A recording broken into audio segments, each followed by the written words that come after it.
Em nome do Pai, do Filho e do Espírito Santo. Amém. Antes de começar, só lembrar que já foi dito na última vez. Então, pedimos que agora, daqui por diante, se conforme o que está pedido aqui na porta da igreja a respeito da comunhão para as senhoras e moças. Não venha de saia curta. Então, a saia curta é aquela que não cobre o joelho quando a pessoa está sentada. Venham também com as mangas até o cotovelo, ou então próximo do cotovelo, e não venham com decotes que ultrapassem o que é pedido pela Santa Igreja. Não é invenção minha, não é uma ideia particular minha, é o pedido da Santa Igreja, através dos seus bispos, através dos seus papas, através da sua hierarquia. Amarás o Senhor teu Deus de todo o teu coração, de toda a tua alma e de todo o teu espírito. Este é o maior e primeiro mandamento. O segundo lhe é semelhante: amarás o teu próximo como a ti mesmo. E das palavras de Nosso Senhor, Ele mesmo. Nestes dois mandamentos, continua Ele, se resume toda a lei e os profetas. Esses dois mandamentos resumem toda a lei e todos os profetas. Importante saber que tudo está resumido nesses dois mandamentos. Merece então toda a nossa atenção. Vamos então hoje falar desse grande mandamento. Grande mandamento. Resumo de tudo, de toda a vida da alma. Resumo de tudo que está no coração de Nosso Senhor, que nunca teve outro desejo senão realizar esse amor de todo o coração, de toda a mente, de todo o seu espírito em relação ao seu Pai. E o que é a caridade? Pois isto é a caridade. Amar a Deus é a caridade. E o que é a caridade, exatamente? O que a gente pode dizer além dessas palavras que já escutamos? Tem alguma coisa que a gente possa dizer além disso para poder penetrar melhor esse mistério? Pois bem, a caridade é uma amizade. Uma amizade. Amizade entre quem e quem? Amizade entre o homem e Deus. Entre o anjo também, entre a criatura inteligente e Deus. E o que é a amizade? A amizade é um amor recíproco de benevolência. Recíproco porque na amizade nós amamos alguém que nos ama. Nós amamos alguém que não nos ama, não é amizade. É estima de uma parte e da outra parte não há nada. Às vezes pode haver até um outro sentimento não muito digno, mas nesse caso não há amizade. A amizade suprime algo de recíproco. Depois amor de benevolência, porque na amizade se quer o bem do amigo. Caso contrário, não trata-se de amizade, trata-se de pode tomar vários nomes, mas não é amizade. Se numa amizade eu não procuro o bem do meu amigo, então não há, evidentemente, verdadeira amizade. Assim, a caridade nos faz querer o bem de Deus para Deus. A caridade nos faz querer consolar o Sagrado Coração de Jesus, porque nós queremos vê-lo consolado. Queremos o seu bem. Não impede de querer também o nosso, mas a amizade consiste em querer o bem do outro. Se eu não procuro o bem de Deus, eu não tenho amizade por Deus. Então tem que ser uma caridade real, verdadeira. Se nós só queremos o nosso bem e não o de Deus, então nossa caridade não é caridade. Entre os capuchinhos, eles têm uma bela expressão que eles usam para agradecer um serviço prestado por um irmão. Então, quando alguém faz uma coisa pelo outro, ajuda o outro a arrumar alguma coisa, ou carrega uma mala para o outro, um pacote, qualquer coisa que seja, o outro responde: que a vossa caridade seja por amor de Deus. Que a vossa caridade seja por amor de Deus. Isto é, que ela seja verdadeira, que ela seja desinteressada, que ela seja um ato de verdadeira amizade sobrenatural. Mas aqui estamos entrando na caridade fraterna. Vamos voltar para a caridade primeiro para com Deus. Depois veremos que as duas estão unidas na mesma virtude, mas com dois objetos diferentes. O primeiro objeto é Deus. Mas para que haja uma amizade, ainda é necessário acrescentar algo. A amizade está fundada numa vida em comum. Foi chamado de São Paulo a sociedade de seu filho. Sociedade. Assim como pessoas dizem entre sociedade para um comércio, assim a amizade supõe uma sociedade.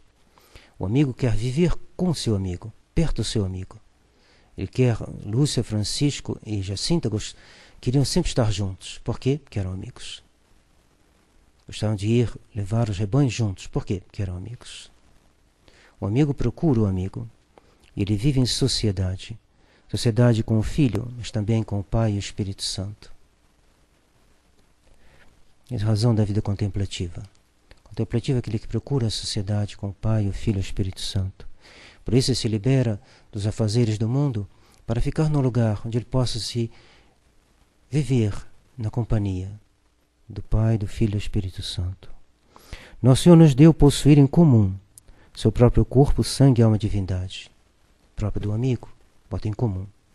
Se é meu amigo, vou lhe contar o que tem no meu coração. Vou lhe dar mais do que isso. Vou lhe dar o meu coração. Nosso Senhor nos deu seu corpo, seu sangue, sua alma, sua divindade, no Santíssimo Sacramento.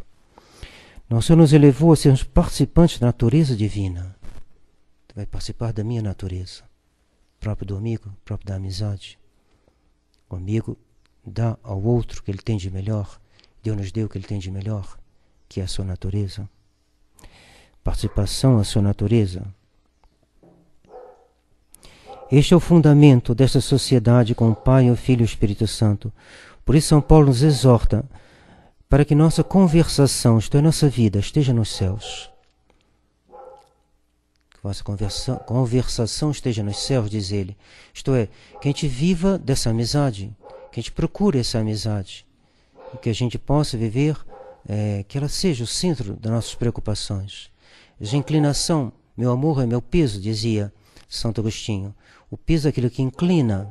O amigo telefona para o amigo procura o amigo sempre, quando acontece alguma coisa, ele vai contar para o amigo. Ora, que nossa conversação esteja no céu. Que tudo que aconteça, a gente procure a Deus. Procure Nosso Senhor. Meu Deus, o que eu faço? Meu Deus, agradeço. Meu Deus, procura a oração. O amigo procura a Deus. O homem que tem caridade. Nós estamos na terra, mas nossas almas não devem estar na terra. Tem uma cantiga que dizia, uma cantiga da Bahia, o pescador tem dois amor, dizia um português, do pessoal, dos pescadores. Acho que ele não botava no plural, mas para rimar. O pescador tem dois amor, um bem na terra e um bem no mar. O bem da terra é aquela que fica esperando ele voltar, e o bem do mar é o mar, que nos leva para pescar. Então, dois amores, e nós também, um na terra e outro no céu. O da terra são os amigos, é a família, tudo que nos cerca. O do céu é Deus, que nos leva, não para pescar, mas para contemplar, para nos preparar para a vida eterna. Deus nos chama. Esse bem do céu é o maior. E eu devo organizar a terra para o céu. Daí a necessidade do reino social de Nosso Senhor Jesus Cristo. Por quê? O reino social de Jesus Cristo é a preparação para que as almas tenham a vida eterna. Nós estamos na terra, mas nossas almas não devem estar na terra, porque elas não são daqui. O tempo é o seu navio e não tua morada, dizia Santa Teresinha. Não nasci para viver aqui. Eu estou de passagem. Já estou indo, caros amigos. Estou partindo. Quando disseram a Francisco que ele ia morrer, ele falou, que bom, assim eu irei para o céu. Soldados, os guardas prenderam ele e ameaçaram, dizendo, vocês têm que contar e dizer que era mentira o que estão falando, então nós vamos te matar. Quando foi a Jacinta, ele ficou esperando, ele falou, vou rezar pela Jacinta para não ter medo. Dizem que vão nos matar, que bom, nós iremos para o céu. Então, a caridade nos faz viver no céu já. Amor meus, pão dos meus. Meu amor é meu peso, minha inclinação. O que é a vida contemplativa, senão esse comércio tranquilo, contínuo, da vida com Deus? Como dois amigos que se alegram estarem juntos, conversando um com o outro. De Moisés está dito que ele conversava com Deus face a face, como um amigo costuma falar com seu amigo. Frequentemente Lúcia e Jacinta, quando iam levar os rebanhos de seus pais para pastarem, se davam conta da ausência de Francisco. Francisco é irmão de Jacinta, como todos sabem. Chamavam por ele e, quando encontravam sós a rezar, perguntavam o que ele fazia ali. respondia que ele queria consolar a Deus. O amigo consola o seu amigo. O que mais o impressionava quanto a Lúcia era Deus. A Santíssima Trindade. Nessa luz imensa que nos penetrava, dizia ela, no mais íntimo da alma, na hora das aparições. E o Francisco dizia, nós estávamos a arder naquela luz que é Deus. E nós não nos queimávamos. Como é Deus? Não se pode dizer. Isto sim que a gente nunca pode dizer. Mas que pena ele estar tão triste. E se eu o pudesse consolar? Eis aí a vida contemplativa. Eis aí a vida que todo católico deve ter. Eis aí a melhor parte que Maria escolheu e não lhe será tirada, disse Nosso Senhor. Estar com seu amigo. E nosso amigo deve ser o Pai, o Filho e o Espírito Santo. Eis aí verdadeira caridade. Francisco a possuía e por isso ele se isolava. Se isolava para estar com Deus. Enoque foi elevado ao céu. Procurava Deus também. Invocava a Deus, diz o Gênesis. Uma imagem deste amor por Deus nós a vemos no matrimônio. Ali um é para o outro e tudo é comum quando o casamento é feito com comunhão de bens. Se a caridade reina num casal verdadeiramente católico, então haverá ali uma imagem desse grande mistério do qual fala São Paulo, que é a união do Cristo da Igreja, união de amizade. Amizade por quê? Porque Cristo amou a Igreja e sacrificou por ela, morrendo na cruz. Ele procurou o bem da Igreja. Procurou o bem da esposa. Amor de benevolência. Ele não procurou o seu bem, mas o bem da Igreja, a salvação das almas. E a Igreja, que deve ela fazer? Deve respeitar o seu esposo e por isso guardar os seus mandamentos, sua doutrina, sua palavra, ou seja, a tradição, que não é outra coisa senão o depósito da fé, dos costumes, dos sacramentos, da sua estrutura hierárquica, confiados por Nosso Senhor aos apóstolos e dos apóstolos até nossos dias. A Igreja deve amar o seu esposo, Nosso Senhor, defender sua honra. Ela deve dar testemunho e é por isso que no seu seio se contam tantos mártires. É porque ele é fiel. E ela diz, não, meu esposo não disse isso. Meu esposo disse que o liberalismo é um pecado. Portanto, eu não cederei. Meu esposo disse que ele é rei. Portanto, eu não cederei aos liberais. E assim morreram os mártires na perseguição espanhola, da Guerra Civil Espanhola. Que na verdade foi uma guerra, antes de ser civil, foi uma guerra de exterminação da parte dos comunistas. E depois morreram também os cristeiros na Vandeia, no México. Mas também os vandeanos morreram pela mesma causa. Por que tantos mártires, senão porque a Igreja é fiel? E ela é fiel por quê? Porque ela tem amizade. Ela procura o bem do seu esposo. Ah, mas você vai perder todos os seus bens. Vão vir aqui, vão tirar os seus bens, você vai ficar pobre. Eu amo meu esposo. Eu procuro o seu bem, a sua honra. Mas vão lhe tirar a vida? Pouco importa, seria um pouco exagerado dizer, mas digamos, eu aceito, porque eu quero a honra de Nosso Senhor. Amizade, amor de benevolência. Hoje esta fidelidade se exprime pela defesa da realeza social de Nosso Senhor, que é o remédio ao mal que destrói a sociedade atual. O mundo avança a passos largos para a vinda do Anticristo, que virá Deus sabe quando, mas ele virá, pois a Escritura não pode ser anulada. Ora, quando virá ele? Ele virá quando o mundo estiver maduro, provavelmente, para reconhecê-lo. Dizem que hoje, 23 de setembro, esse domingo, ouvi dizer, mas é ocasião para eu citar 2 padres da Igreja. Haverá uma oração mundial dos judeus pedindo a vinda do Messias. Ora, o Messias dos judeus, quem será ele? Escutemos São Gregório de Nazianzeno. O anticristo será considerado como Messias pelos judeus. Logo a gente verá essa vinda do anticristo algo de religioso, que tudo no fim das contas diz respeito a Deus. Esse drama que virá e que a gente já está vivendo, que ele sempre viveu, é um drama no fundo religioso. Père Manuel diz que no final não haverá mais política propriamente dita, haverá só um drama religioso. Os judeus que não quiseram crer de Santo Ambrósio, que não quiseram crer em Jesus Cristo, crerão no Anticristo. Nosso Senhor veio em nome de seu Pai, e os seus não o receberam. O Anticristo virá em seu próprio nome, diz Nosso Senhor, e vocês o receberão. Mas a igreja, por fidelidade ao seu divino esposo, continuará a dar testemunho. Dará testemunho por causa da caridade, pois a igreja é caridade.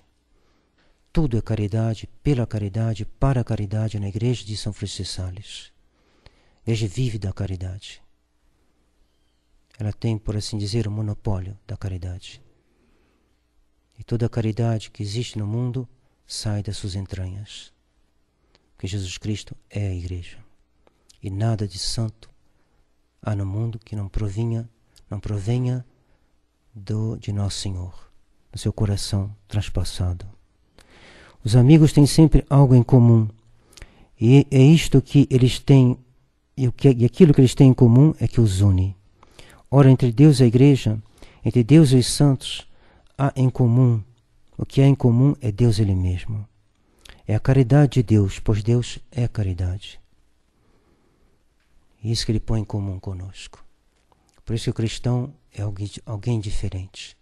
Ele tem a vida de Deus nele, vida divina. Mas no homem essa caridade não existe só. Deus é simples, por isso podemos dizer que Deus é caridade. Mas o homem é uma criatura, e a caridade não resume tudo o que o homem é. Ela pressupõe outras virtudes, porque o homem é complexo. A criatura é complexa, não é simples. Deus é simples, mas a criatura é complexa. Em nós a mistura de ser e de não ser, de ato, de potências, de faculdades, existe todo um complexo. Virtudes, né? Todo um organismo espiritual. Deus não. Deus é simples. Deus é aquele que é. Então, no homem, é preciso, mesmo o homem, quando fala de Deus, ele faz distinções, porque ele não consegue nem falar de Deus na sua simplicidade. Ele tem que detalhar. Isso mostra como é que o homem ele é complexo. Ele não consegue. A simplicidade está acima dele. Por isso, no homem, a caridade tem que estar acompanhada de outras virtudes. Por exemplo, da fé, da esperança. Daí a importância do combate doutrinal. Mas o combate doutrinal é destinado a algo maior do que ele. Ou melhor, digamos, ele está inserido dentro dele a caridade. Mas é necessário os dois. A gente não pode ter a fé. Se a gente não tem a fé, a gente não tem a caridade. Caridade solta, ela não significa, é uma palavra oca. A caridade, ela se insere no organismo. Sem a fé não há pureza do coração, diz São Tomás de Aquino. A fé é o princípio da pureza do coração. Sem a fé não há integridade. Sem a fé não há caridade. Amemos, pois, a Deus com fé viva, ou seja, com a fé vivificada pela caridade. Fé, esperança e caridade. E há o segundo mandamento, que é semelhante ao primeiro. E por que semelhante? Porque o amor do próximo está fundado no amor de Deus. O que eu amo no próximo é Deus também. Eu amo aquilo que há de Deus no próximo, ou então para que Deus esteja nele. Porque os missionários amaram povos que os perseguiam, muitas vezes que os mataram? Porque ele amava neles aquele Deus que ele queria que estivesse neles. E por isso se esforçavam, por isso eles trabalhavam, por isso que eles afrontaram a morte. Então, no fundo, o que a gente ama no próximo é Deus. Por isso que tem unidade nesses dois mandamentos. Os mandamentos, eles são unidos, porque no primeiro eu amo a Deus diretamente, no outro eu amo Deus também, no próximo. No fundo, então, a caridade é o amor de Deus. Isso que dá unidade a essa virtude. Caridade fraterna está sempre fundada em Deus. Deus presente no próximo, ou Deus que pode vir a estar presente no próximo. Deus é, pois, o objeto próprio da caridade, amor divino, vida divina em nós, vida que faz os santos, terem a paciência, generosidade, fidelidade, mortificação, magnanimidade e tudo mais. Hoje Nosso Senhor nos propõe essa virtude, Rainha das Virtudes, Se fomos feitos para amar, diz Santa Teresinha, amemos, pois. Mas amemos com a verdadeira caridade, pois nada mais abominável do que aquilo que vemos hoje, que é a falsificação da caridade. Amar hoje é uma palavra lançada no esgoto. A caridade é a mais incompreendida das virtudes, e no entanto ela é a mais necessária. A caridade é minha espada com a qual expulsarei os inimigos do reino, dizia Santa Teresinha. Empunhemos a espada que empunharam os doutores, os mártires, os santos soldados, como Santa Joana d'Arc, que souberam combater com a espada na mão e a caridade no coração. Algumas pessoas pensam que a vinda de Dom Williams ao mosteiro foi um ato com tintura revolucionária. Eu creio que essas pessoas se esquecem sobre o que é uma virtude, especialmente sobre o que é a caridade. Nem Dom Lefebvre, nem Dom Williamson foram, nem de leve, revolucionários. Eles foram combatentes, que tiveram que tomar medidas que chocaram a muitos. Quando Monsieur Lefebvre, em 1976, fez ordenações em Econa, mesmo Dom Antônio Castro Maier não aprovou. Não aprovou. Nós estávamos em Econa e Monsieur Lefebvre nos mostrou um telegrama. Dom Antônio não aprovava. Então é normal que numa situação confusa algumas pessoas emitam certos juízos. É normal, a gente não te entende perfeitamente. Então, numa situação difícil, a igreja está passando momentos difíceis, é hora de a gente rezar. Para um observador mal informado, este ato poderia passar por rebeldia, desobediência, espírito um pouco revolucionário, e no entanto, hoje se passa algo semelhante com Dom Williamson. Alguns poderão julgá-lo severamente.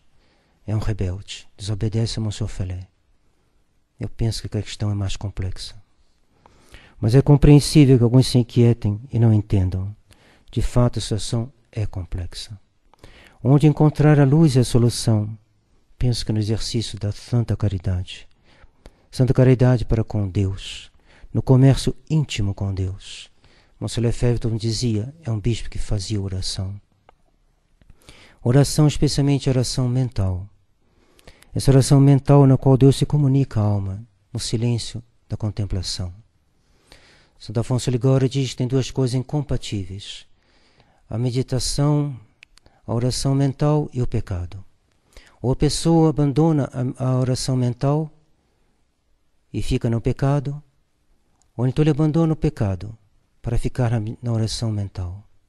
A oração mental é um colóquio íntimo da alma com Deus. E a alma que tem um íntimo contato com Deus tem um instinto da verdade. Ela adivinha a verdade, ela encontra a verdade. O que há de espantoso nisso, diz Dom Romain Banquet, pois ela está em contato mesmo com a própria verdade que é Deus. Procuremos, pois, esse contato. O contato de um amigo com o seu amigo. Nosso amigo é Deus, que nos oferece a sua amizade. Não a recusemos. Peçamos à Virgem Maria que nos ajude, que nos ensine todas essas coisas no silêncio da contemplação, assim seja. Em nome do Pai, do Filho e do Espírito Santo. Amém.